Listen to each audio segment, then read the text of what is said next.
Acara ini dipersembahkan oleh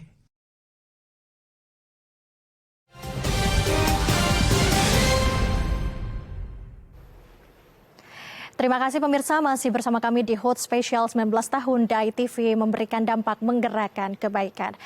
Dari sebuah bencana lahir cerita tentang kemanusiaan. Dari tengah keterbatasan muncul harapan untuk memulai kembali. Lalu seperti apa perjalanan tim DAI TV merekam peristiwa bencana hingga menyaksikan langsung proses pemulihan dan semangat warga untuk bangkit? Kita simak liputannya berikut ini.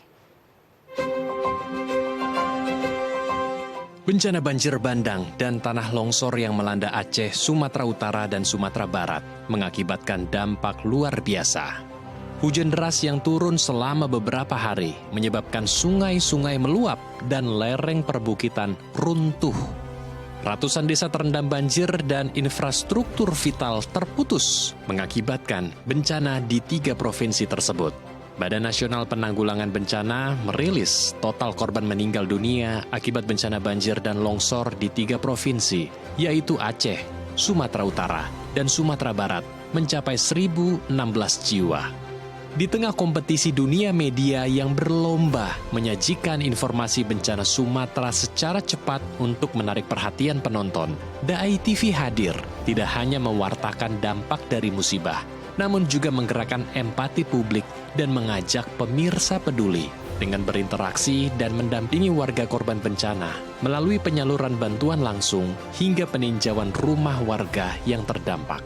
Sebagai televisi cinta kasih di bawah naungan Yayasan Buddha Seci, DAI TV ikut serta mendokumentasikan aksi nyata relawan yang turun langsung membantu pemulihan korban di berbagai wilayah, meliputi pembagian paket makanan dan logistik berupa beras, selimut, air bersih, dan perlengkapan kebersihan ke daerah terdampak.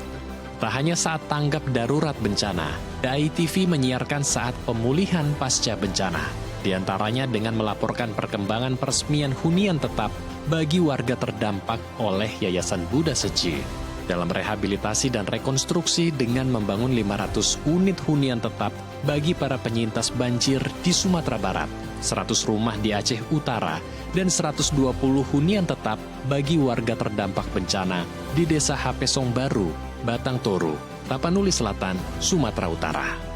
Tim Liputan DAI TV.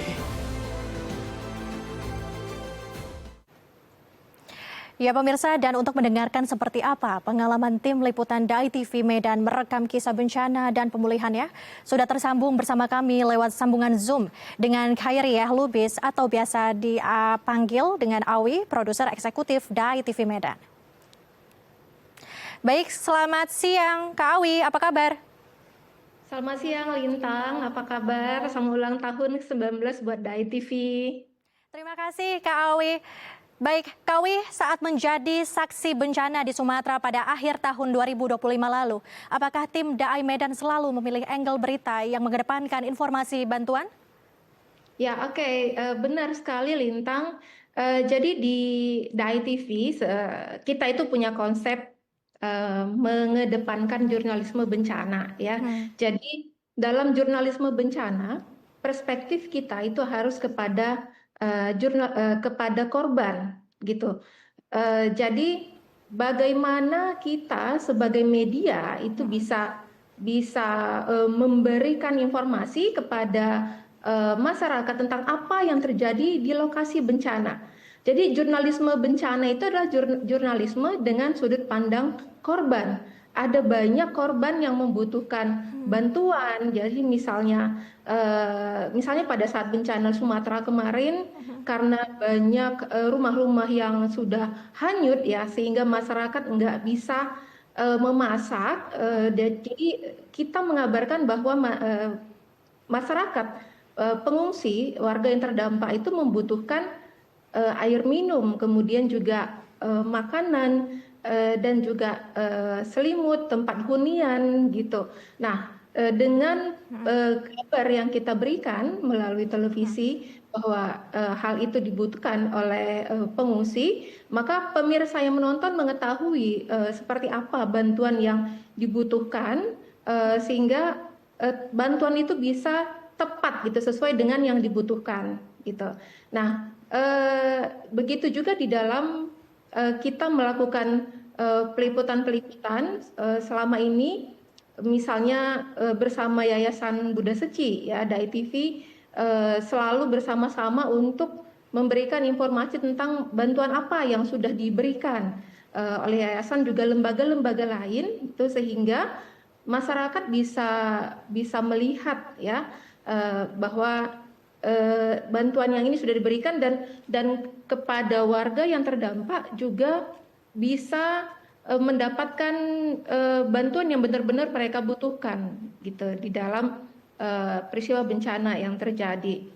Nah, pada saat kita melakukan peliputan bencana Sumatera kemarin itu, ya sungguh miris sekali ya melihat banyak warga yang harus tinggal di pinggir-pinggir jalan dan lain sebagainya gitu. Nah, dengan informasi yang kita berikan kepada pemirsa, jadi semua pihak bisa tahu apa yang harus dilakukan selanjutnya untuk warga yang terdampak. Itulah namanya jurnalisme bencana.